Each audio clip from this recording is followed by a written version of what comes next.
नमस्कार दोस्तों, हमारे YouTube चैनल में आपका स्वागत है। आज मैं आपको बताने वाला हूँ पहले गणतंत्र दिवस के बारे में, तो वीडियो को अंत तक देखना और चैनल को सब्सक्राइब करना मत भूलें। 26 जनवरी 1950 एक ऐतिहासिक दिन, भारत का पहला गणतंत्र दिवस। इस दिन दिल्ली में बड़े जश्न की तैयारी थी। पूरा देश ये जश्न देखने को आतुर था।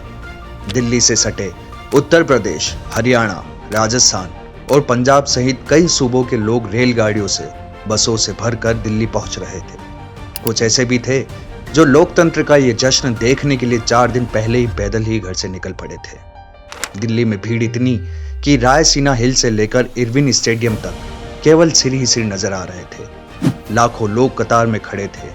पैर रखने की जगह नहीं।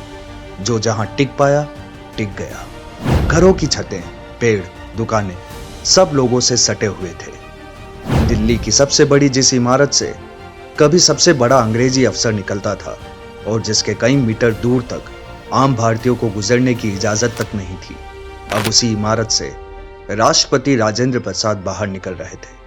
तालियों की गड़गड़ाहट रुक नहीं रही थी। नारों का शोर थम नहीं रहा था। राष्ट्रपति बार बार अपना सिर लोगों के सामने झुकाते, हाथ जोड़ते, लेकिन जनसमूह अलग ही जोश में था। फिर वो दृश्य सामने आया जिसका लोग बेसब्री से इंतजार कर रहे थे। साम्राज्यवादी सत्ता की शानो शौकत दिखाने वाली और राजसी दंभ का प्रतीक माने जाने वाली वो बग्गी जो ब्रिटिश वायसराय की शाही सवारी हुआ करती थी, जिस पर शाही मेहमान और भारत से गुजरने वाले शाही मुसाफिरों को बिठाकर दिल्ली की सड़कों पर घुमाया जाता था। वो बग्गी कभी जिसे देख भारतीय रोष में उबल पड़ते थे, लेकिन आज वही बग्गी भारतीयों के सामने थी और वो उसे देख मंत्रमुग्ध थे, खुद पर इतरा रहे थे, क्योंकि अब हाथ से गढ़ी, सोने और चांदी से जड़ी लाल मखमली गद्दी वाली बग्गी पर एक भारतीय बैठा था। एक समाजवादी देश का सबसे बड़ा प्रतिनिधि। एक ऐसा सपना सच हो रहा था जिसे सैकड़ों सालों से हर भारतीय देखता आ रहा था। दिल्ली का वायसराय हाउस, जो कुछ ही घंटों बाद राष्ट्रपति भवन कहलाने वाला था, उसका दरबार हॉल सजकर तैयार था।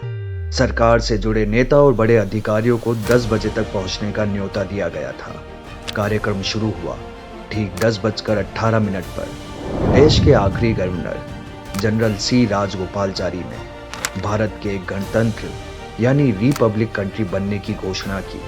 इसके 6 मिनट बाद दरबार हॉल में डॉक्टर राजेंद्र प्रसाद ने देश के पहले राष्ट्रपति के तौर पर शपथ ली। राजेंद्र प्रसाद के शपथ लेते ही करीब 10:30 बजे 31 बंदूकों से उन्हें सलामी दी गई और इसके साथ ही दिल्ली ही नहीं, पूरे देश में गणतंत्र दिवस का जश्न शुरू हो गया।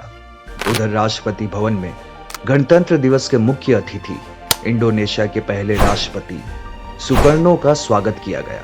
फिर दोपहर 2:30 बजे भारत के पहले राष्ट्रपति भवन से बाहर निकले। लाखों की भीड़ उनका स्वागत कर रही थी। राष्ट्रपति मुस्कुराते हुए, सिर झुकाकर और हाथ जोड़कर बार बार लोगों का अभिवादन कर रहे थे, लेकिन लोगों की तालियां तब भी नहीं रुक रही थी। तभी राष्ट्रपति भवन के मुख्य गेट के बाईं ओर से एक बग्गी आती दिखाई दी। ये थी ब्रिटिश वायसराय की सोने और चांदी से जड़ी, मखमली गद्दी वाली और 6 ऑस्ट्रेलियाई घोड़ों से खींचने वाली शाही बग्गी। बग्गी को देखते ही भीड़ में और उत्साह आ गया। नारों का शोर और तेज हो गया। भारत के पहले राष्ट्रपति बग्गी में बैठे और उनका कारवां इरविन स्टेडियम की ओर रवाना हो गया। बता दें कि इरविन स्टेडियम को अब मेजर ध्यानचंद स्टेडियम के नाम से जाना जाता है।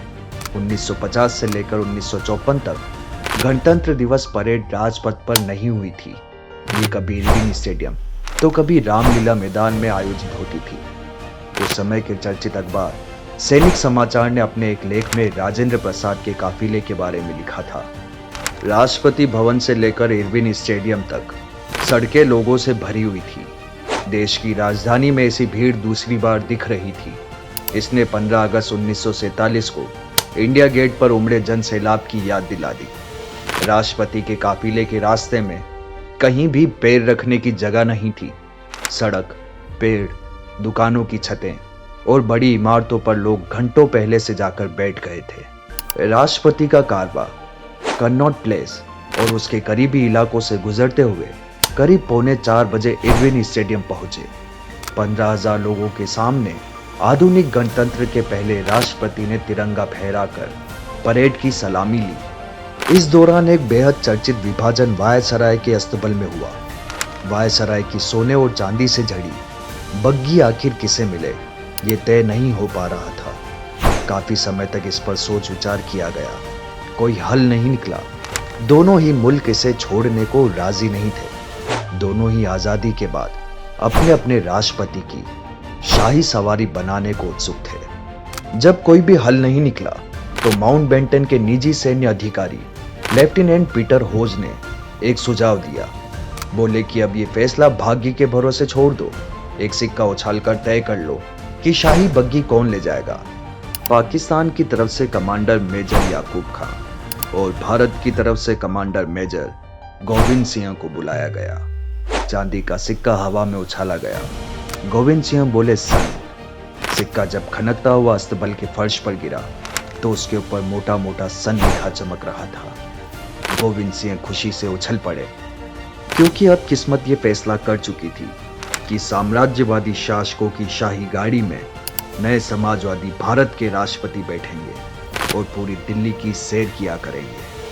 तो दोस्तों, अगर आपको ये वीडियो अच्छा लगा हो तो वीडियो को शेयर करना और चैनल को सब्सक्राइब करना मत भूलें और कमेंट बॉक्स में जरूर बताएं कि अगला वीडियो आप कौन से टॉपिक पर चाहते हैं।